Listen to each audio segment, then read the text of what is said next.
Hey guys, আসসালামু আলাইকুম। সবাই কেমন আছেন?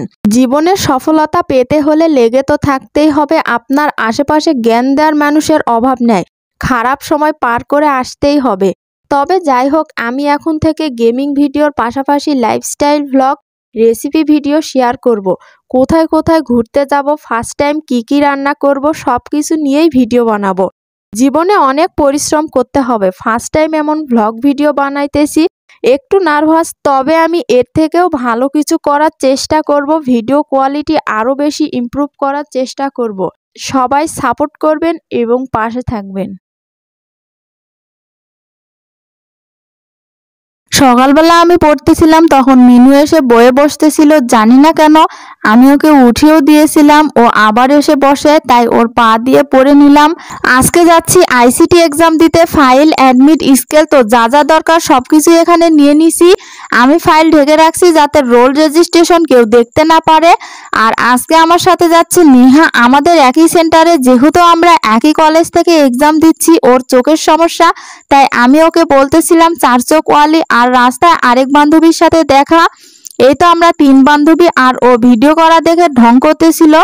আর আমার পাশে আমার আম্মুও ছিল। চারজন রিক্সায় করে যাচ্ছি এক্সাম দিতে। আর আমাদের সেন্টার হচ্ছে আরেকটা দূরের কলেজে। আমি ফার্স্ট এক্সামে অনেক নার্ভাস ছিলাম, যেহেতু বোর্ড এক্সাম, বাট আজকে অনেকটা রিল্যাক্স, কারণ আজকে আইসিটি এক্সাম ছিল।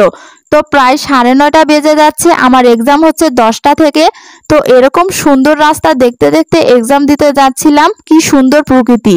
আজ যেহেতু আইসিটি এক্সাম, তাই কোনো রকমের প্যারা নিচ্ছি না, যা হবে দেখা যাবে, এরকম একটা অবস্থা ভাব। তো এই সুন্দর স্কুলটার পাশ দিয়ে যাচ্ছিলাম এক্সাম দিতে। স্কুলটা অনেক সুন্দর। আমাদের হিলির রাস্তা একদমই ভালো না, যদিও রাস্তার কাজ চলতেছে। তো রাস্তার মধ্যে উঠতে উঠতে চলে গেলাম সেন্টারের কাছাকাছি। যাই হোক, চলে আসলাম এক্সাম সেন্টারের সামনে। আর এখানে সব স্টুডেন্টসরা অলরেডি ভিতরে ঢুকে গেছে। 9:30 বাজতেছে। তো আমি আমার ফোনটা আম্মুর কাছে দিয়ে ভিতরে গেলাম। দেখা হচ্ছে 3 ঘন্টা পর। 3 ঘন্টা পর ফাইনালি আমাদের এক্সাম শেষ। আর বাহিরে অনেক ভিড় থাকে, তাই আমরা একটু লেট করে বের হইছি। তাও ভিড় কমতেছে না এখনো, তাই আমরা এখানে দাঁড়িয়েছিলাম। ভিড় কমলে তারপর আমরা যাব। যাই হোক, আজকের কোশ্চিনটা মোটামুটি ইজি ছিল। এমসিকিউতে দিনাজপুর বোর্ডের প্রায় ম্যাক্সিমাম স্টুডেন্টসরা প্রবলেম হয়েছে, বাট ইটস ওকে, এক্সাম ভালো হয়েছে। তো ভিড় একটু যখন কমলো, তো আমরা আবার অটো নিলাম। আর এক্সাম শেষে প্রত্যেকদিন এই পরিমাণ জ্যাম হয় এখানে, মানে এত গাড়ি ঘোড়া থাকে। তো আল্লাহ আল্লাহ করে 5টা এক্সাম বেশ ভালোই কেটে গেল। বাকিগুলো ভালো হলেই হয়। সবাই দোয়া করিও আমাদের জন্য।